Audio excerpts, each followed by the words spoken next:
Hello and welcome, I'm Thomas Porteous and you're watching NewsX World. Let's take a look at some of the top stories this hour. President Donald Trump has slapped heavy tariffs on goods from countries including Canada, Brazil, India and Taiwan, with rates up to 50%. A 35% tariff will apply to many Canadian goods and Brazil faces 50%, excluding some sectors. The China trade deal remains unfinished with a deadline looming.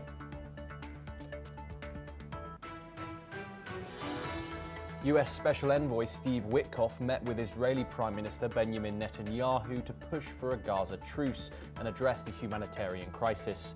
President Trump later urged Hamas to surrender and release hostages as the global hunger crisis in Gaza worsens. Russia launched waves of missiles and drones on Kiev before dawn on Thursday, killing 16 people, including 2 children, and wounding over 100 others.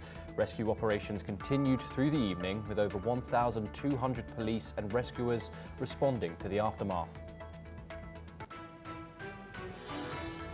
Indonesia's President Prabowo Subianto grants amnesty to 2 political rivals, a former trade minister and a senior opposition politician. The pardons come a few weeks after both were sentenced to jail. El Salvador's ruling party passed a bill to overhaul elections, paving the way for President Nayib Bukele to seek a 3rd term. This follows a 2021 court ruling backed by Bukele's judges that allowed him to run again despite a constitutional ban.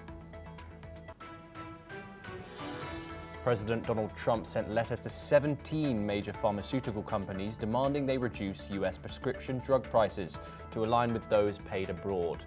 The executive order, signed in May, threatened government action, including importing cheaper medicines if companies did not comply.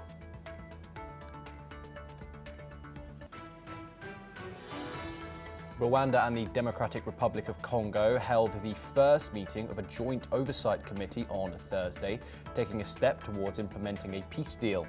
The meeting in Washington included participation from the African Union, Qatar, and the United States.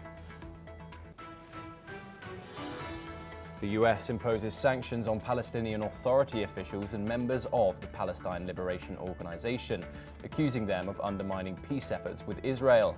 The State Department will deny visas to those targeted without naming specific individuals.